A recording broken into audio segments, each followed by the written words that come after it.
Open the old cigar box, get me a Cuba stout, for things are running crossways, and Maggie and I are out. We quarreled about Havanas, we fought for a good cheroot, and I know she is exacting, and she says I am a brute.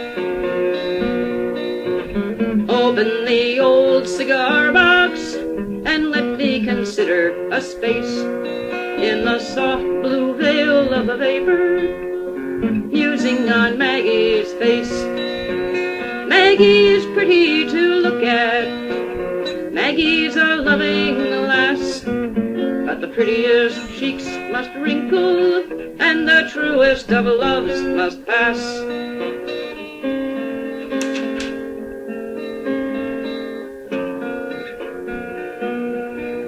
There's peace in a Laranaga, there's calm in a Henry Clay, but the best cigar in an hour is finished and thrown away.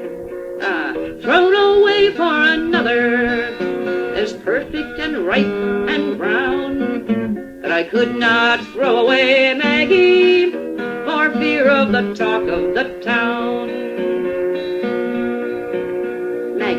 My wife at 50, gray and dour and old, with never another Maggie to purchase for love or gold. And the light of days that have been, and the dark of the days that are, and love's torch stinking and stale, like the butt of a dead cigar. The butt of a dead cigar you are bound to keep in your pocket, with never a new one to light, though it's charred and black to the socket. Open the old cigar box, let me consider a while. Here is a mild Manila, and there is a wifely smile. Which is the better portion, bondage bought with a ring, or a harem of dusky beauties, 50 tied in a string? Counselors cunning and silent, comforters true and tried, and never a one of the 50 to sneer at a rival bride.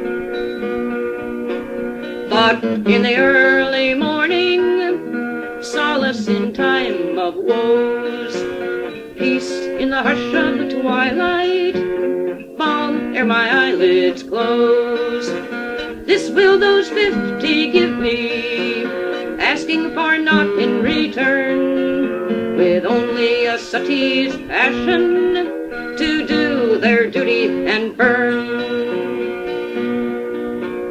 This will those 50 give me, and when they are spent and dead, 5 times other 50s shall be my servants instead.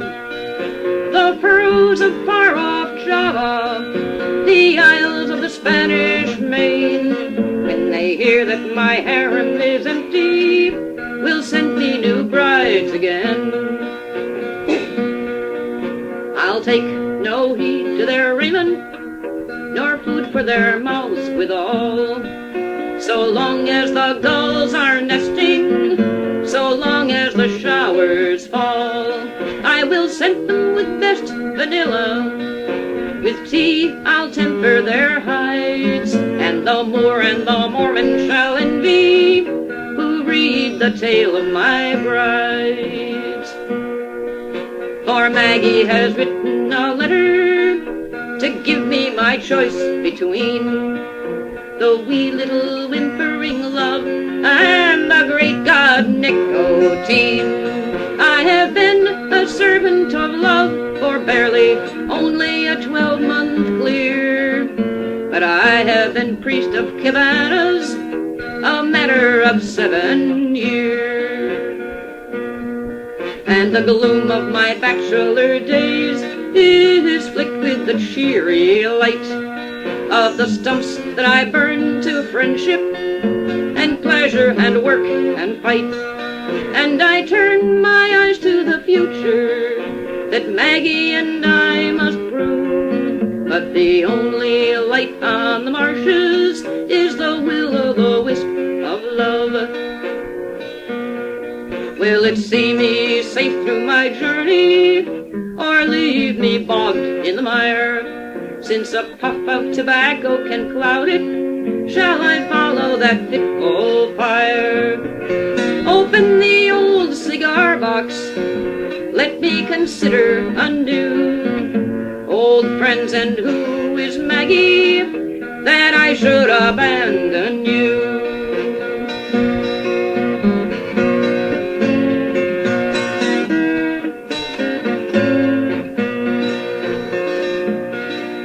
A million surplus Maggies are willing to bear the yoke, and a woman is only a woman, but a good cigar is a smoke. So light me another Cuba, I'll hold to my first sworn vows. If Maggie will have no rival, then I'll have no Maggie for spouse.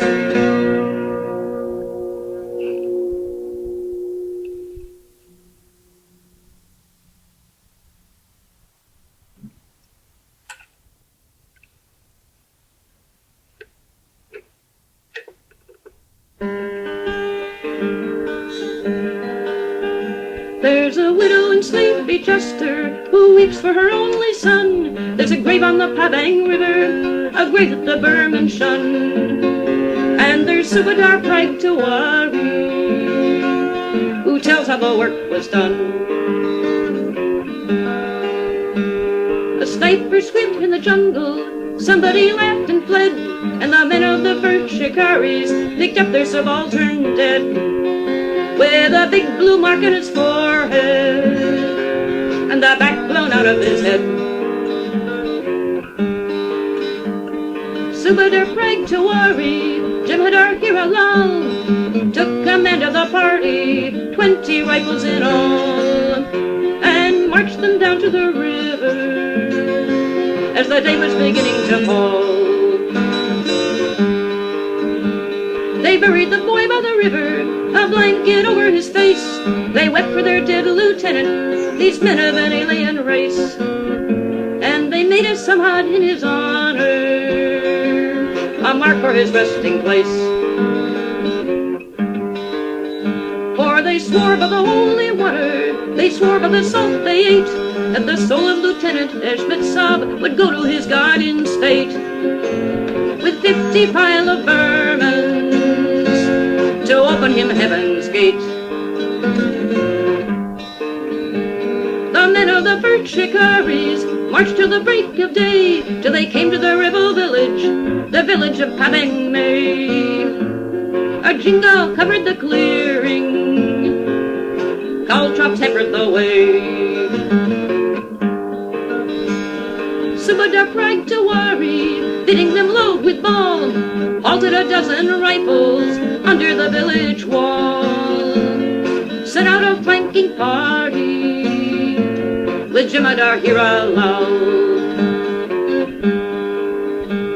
The men of the first shikaris shouted and smote and slew, turning the grin and cannon onto its howling crew. The Jemadar flanking party butchered the ones who flew. Long was the morn of the slaughter, long was the list of the slain. 50 heads were taken, 50 heads and twain. And the men of the first shikaris went back to their grave again, each man bearing a basket, red as his palms that day, red as the blazing village as once called Pabang May. And the drip, drip, drip from the baskets reddened the grass by the way.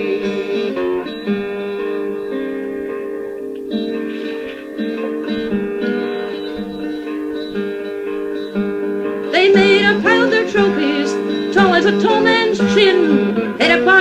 distorted, set in a sightless grin. Anger and pain and terror stamped on the smoke-scorched skin.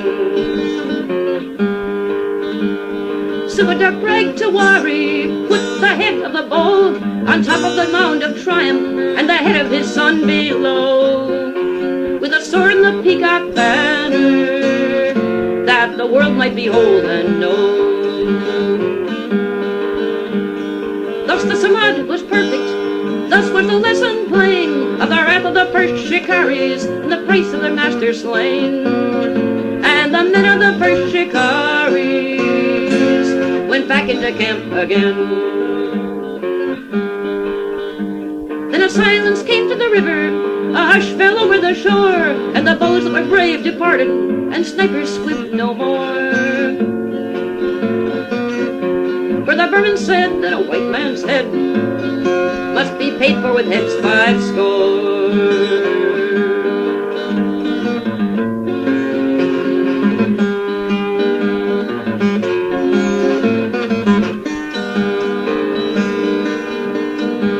There's a widow in Sleepy Chester who weeps for her only son. There's a grave on the Pabang River, a grave that the Burman shun. And there's Subadar Prag Tawari,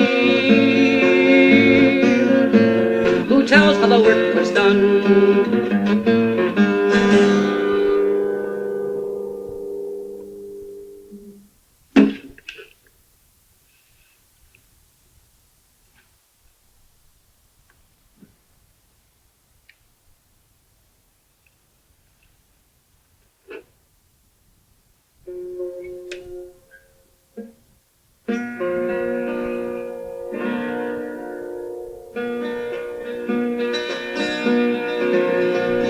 The doorkeepers of Zion, they do not always stand in helmet and whole armor, with halberds in their hand.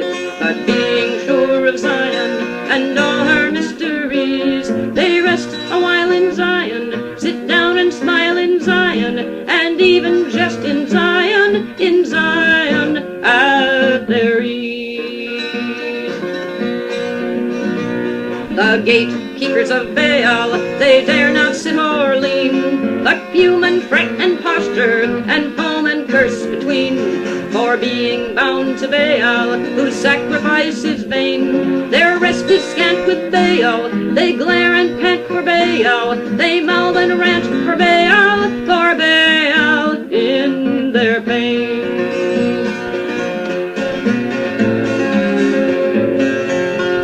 But we will go to Zion by choice and not through dread, with these our present comrades and those our present dead.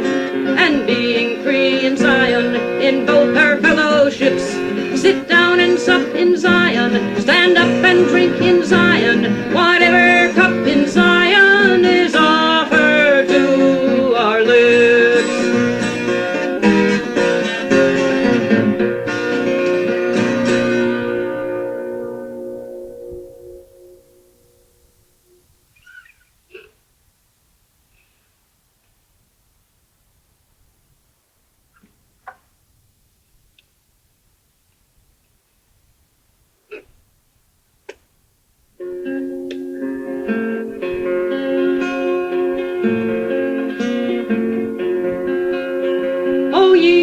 Tread the narrow way by Tophet Flare to Judgment Day. Be gentle when the heathen pray to Buddha at Kamakura.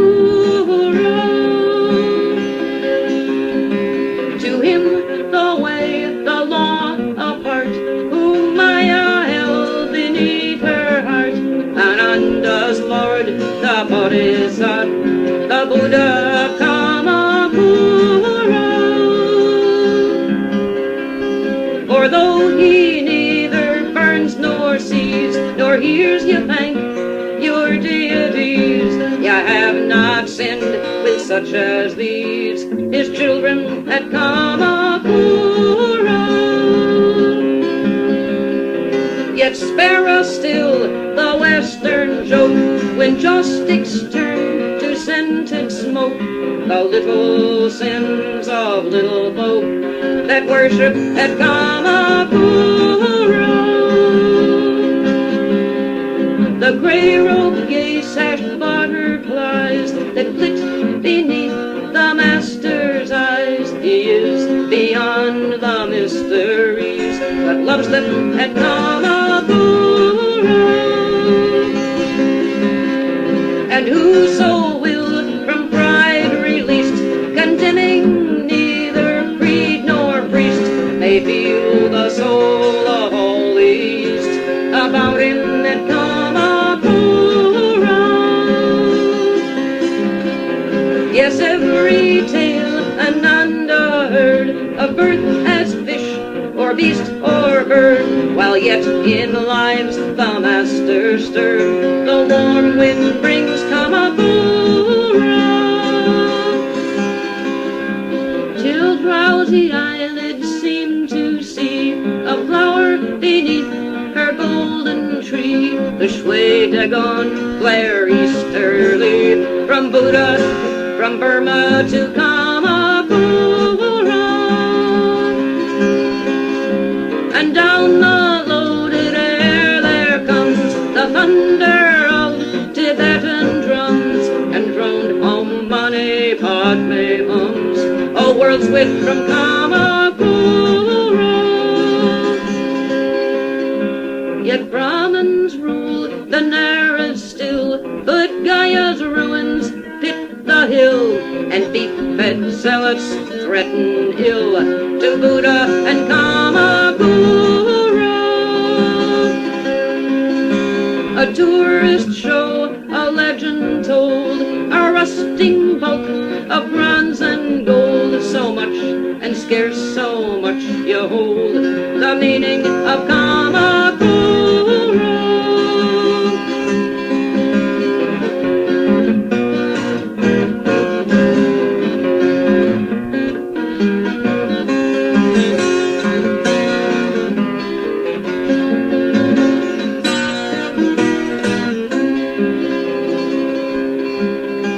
But when the morning prayer is prayed, think ere you pass to strife and trade, is God in human image made, no nearer than Kamakura.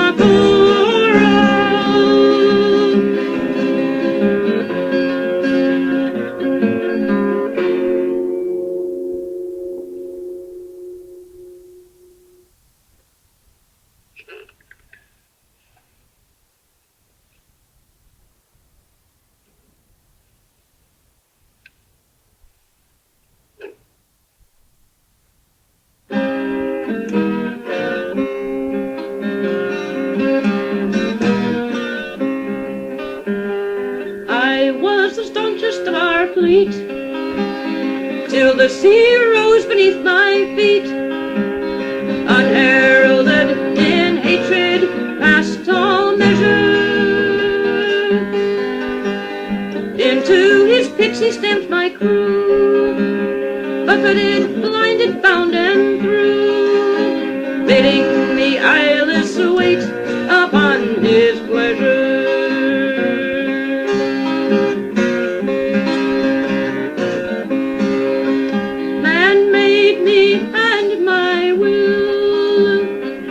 To my Maker's too, whom now the currents con, the rollers steer,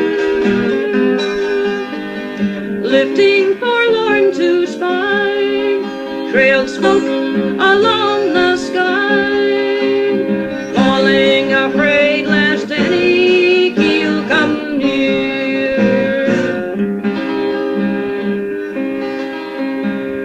Wrenched of thirst, dried and split and burst, bone bleached my decks when scoured to the graining,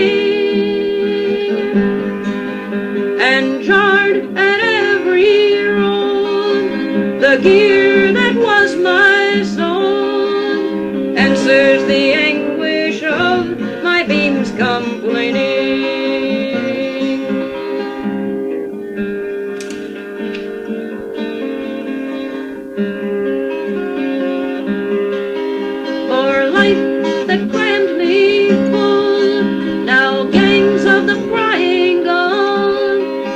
that shriek and scrabble on the riven hatches, or the roar that dumbed the gale. Now my hosepipes guttering wail, sobbing my heart out through the uncounted watches.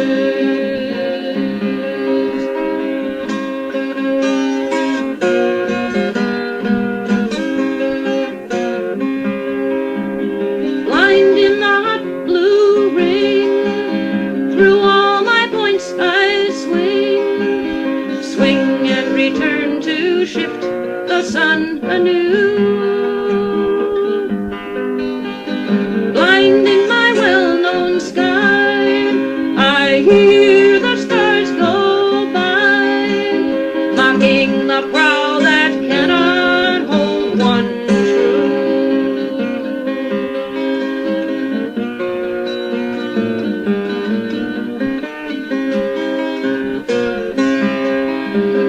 White on my wasted path, wave after wave in wrath, frets against its fellow mooring, where to send me. Flung forward, heaved aside, witless and dazed I bide the mercy of the comber that shall end me.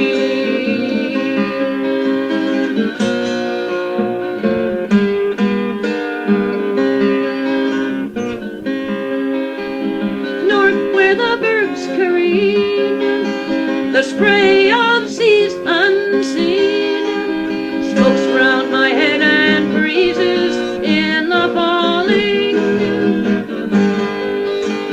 South where the corals breed, the footless floating weed holds me and fouls me straight and straight up crawling.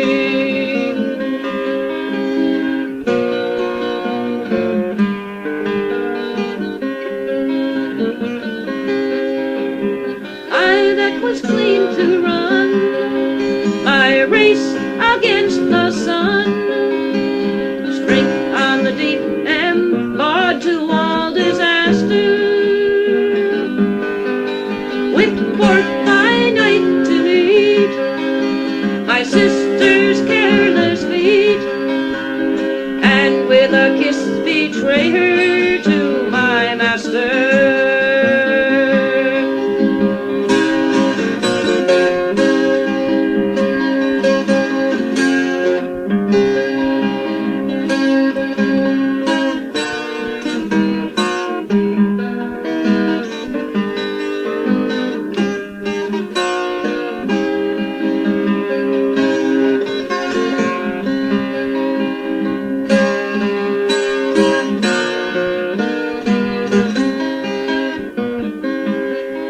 Man made me, and my will is to my Maker still. To him and his are peoples at their peer, lifting in hope to spy trailed smoke along the sky, falling afraid lest any keel come near.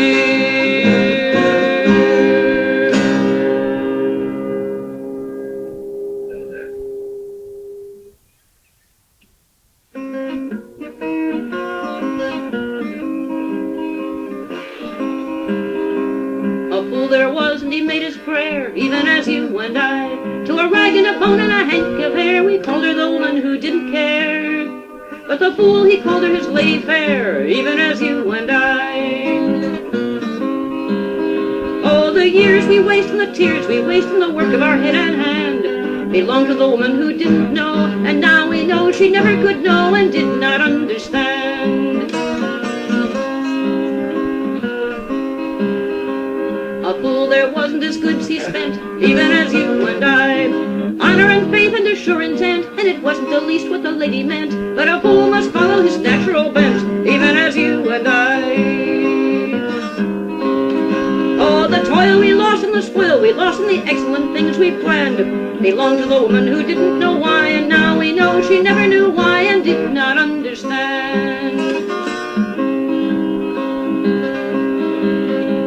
The fool was stripped to his foolish hide, even as you and I, which she might have seen when she threw in the side, but it isn't on record, the lady tried. So some of him lived, but most of him died, even as you and I. And it isn't the shame and it isn't the blame that stings like a white-hot brand. It's coming to know that she never knew why, seeing at last she could never know why, and never could understand.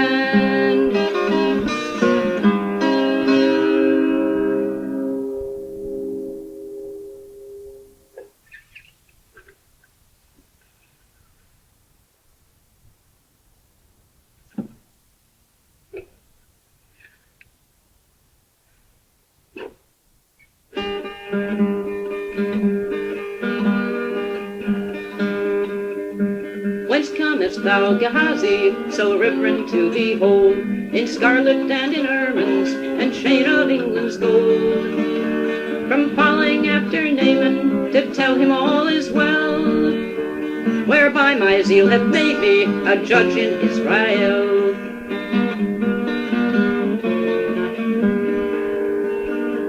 Well done, Ghazi, stretch forth thy ready hand. Thou barely escaped from judgment, take oath to judge the land, unswayed by gift of money, or pretty bribe more base, of knowledge which is profit in any marketplace. Search out and probe, Ghazi, as thou of all canst try, the truthful, well-weighed answer that tells the blacker lie. The loud, uneasy virtue, the anger feigned at will, to overbear a witness and make the court keep still. Take order now, Ghazi, that no man talk aside in secret with his judges while his case is tried, lest he should show them reason to keep a matter hid, and subtly lead the questions away from what he did.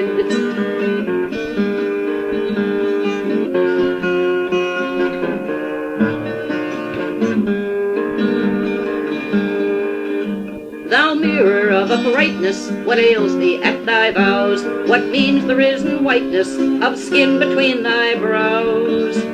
The boils that shine and furrow, the sores that slough and breed, the leprosy of Naaman on thee and all thy seed. Stand up, Ghazi, draw close thy robe and go. Ghazi, judge in Israel, a leper white as snow.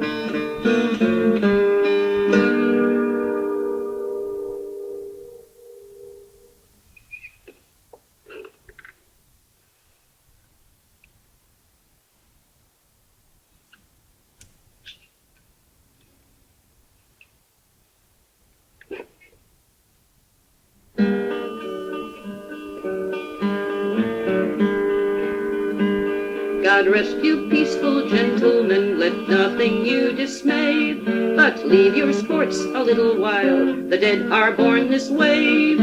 Armies dead and cities dead, past all count or care.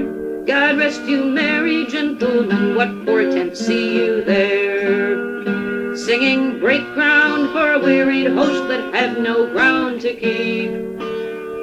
Give 'em the rest that they covet most, and who shall be next to sleep, good sirs, in such a trench to sleep? God rest you, peaceful gentlemen, but give us leave to pass. We go to dig a nation's grave as great as England was, for this kingdom and this glory and this power and this pride. 300 years it flourished, in 300 days it died. Singing, pour oil for a frozen throng that lie about the ways. Give 'em the warmth they've lacked so long, and what shall be next to blaze, good sirs, on such a pyre to blaze? God rest you, thoughtful gentlemen, and send your sleep his light. Remains of this dominion, neither shadow, sound, or sight.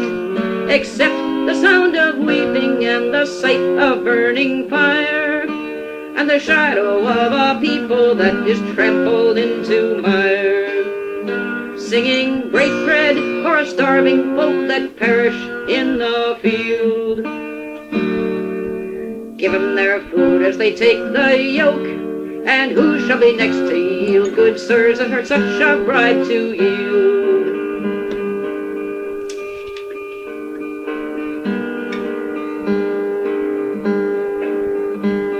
God rest you, merry gentlemen, and keep you in your mirth. Was ever kingdom turned so soon to ashes, blood, and earth? Twixt summer and the snow, between the seeding time and frost, arms and victual, hope and counsel, name and country lost.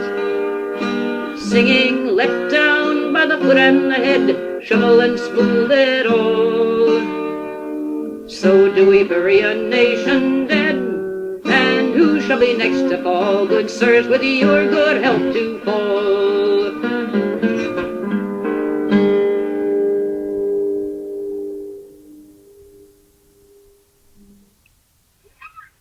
What year was that? That was 1918. Hmm. Yeah.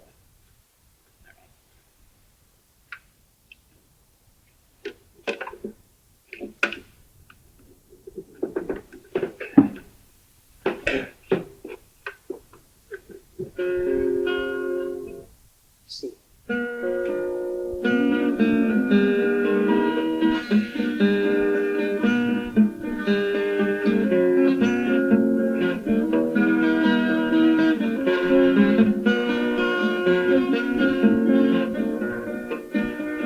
The word came down to Davis in torment where he lay. Our world is full of wickedness, my children maim and slay.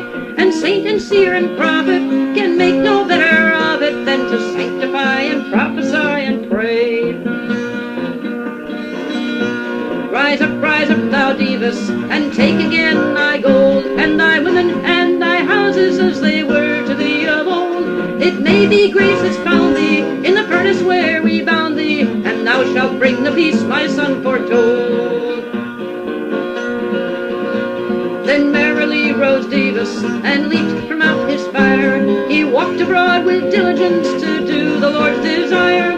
And soon the battle ceased, and the captives were released, and the earth had rest from Goshen to Gedar. The word came down to Satan that raged and roared alone, in the shouting of the peoples by the cannon overthrown. But the prophets, saints, and seers set each other by the ears, for each will claim the marvel as his own. Rise up, thou Satan, upon the earth to go, and try the peace of Davis, if it be good or no. For all that he hath planned we deliver to thy hand, and thy skill shall serve to break it or bring low. Then mightily rose Satan, and about the earth he hied. He breathed on kings in idleness, and princes drunk with pride. But for all the wrong he breathed, there was never sword unsheathed, and the fires he lighted flickered out and died. Then terribly arose Satan, and darkened earth afar, till he came on cunning Venus, where the money changers are. And he saw men pledge their gear for the gold that buys the spear, and the helmet and the habergeon of war. Yes, to Davis came the Persian, the Syrian, and the Mede, and their hearts were nothing altered, nor their cunning, nor their greed. They pledged their flocks and farms for the king compelling arms, and Davis lent according to their need. Then Satan said to Davis, return again with me. You've broken his commandment on the day he set thee free. Who grindest for thy greed man's belly pinch and need, and the blood of man to filthy usury. Then softly answered Davis, where the money changers sit, my refuge is our master, oh my master of the pit. But behold, all earth is laid in the peace that I have made, and behold, I wait on thee to trouble it.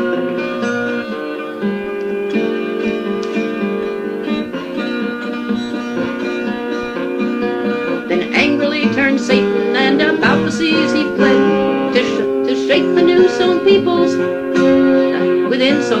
and tread, but for all the sleight he used, there was never squadron loosed, and the brands he flung flew dying and fell dead. But to Davis came Atlantis and the captains of the West, and their hates were nothing weakened, nor their angers nor unrest. They pawned their utmost trade for the dry decreeing blade, and Davis lent and took them of their best.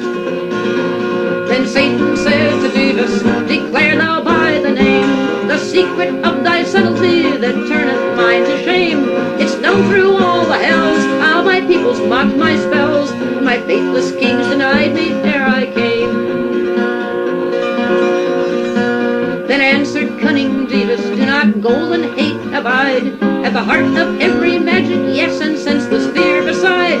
With gold and fear and hate I have harnessed state to state, and by hate and fear and gold their hates are tied.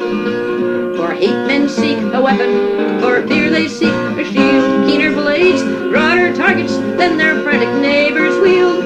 For gold I arm their hands, and for gold I buy their lands, and for gold I sell their enemies the yield.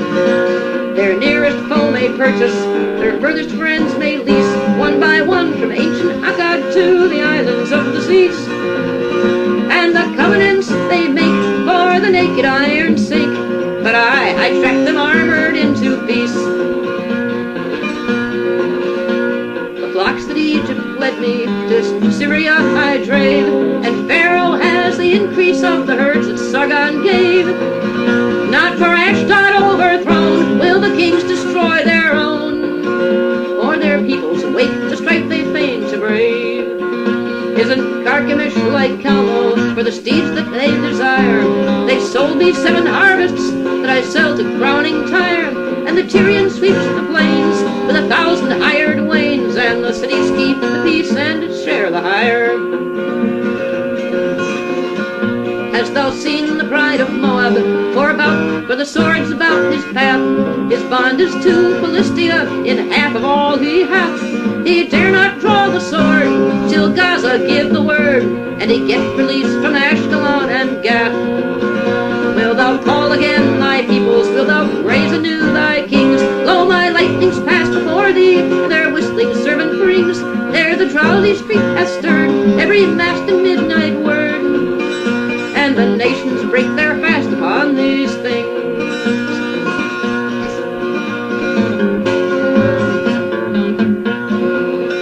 So I make a jest of wonder and a mock of time and space, till the roofless sea hostile and the earth marketplace, where the anxious traders know each is surety for his foe, and none may thrive without his neighbor's grace.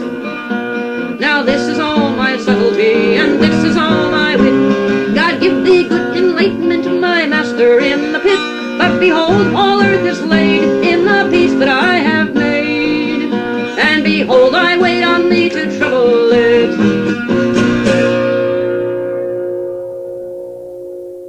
Okay.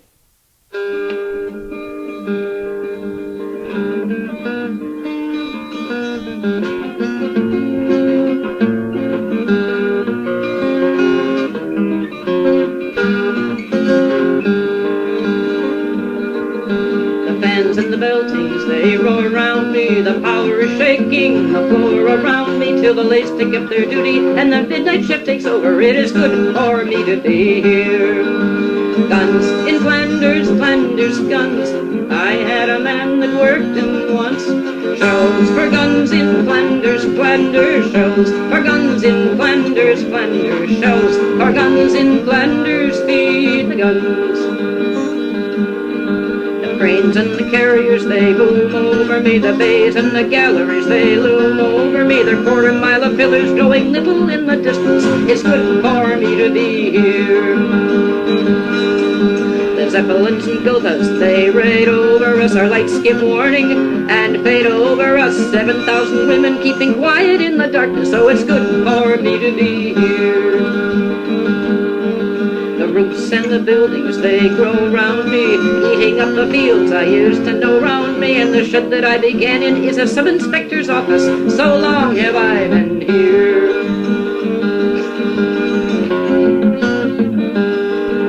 I've seen 600 mornings make our lamps grow dim, through the bit that isn't painted round the skylight rim, and the sunshine through the windows slope according to the seasons. Twice since I've been here.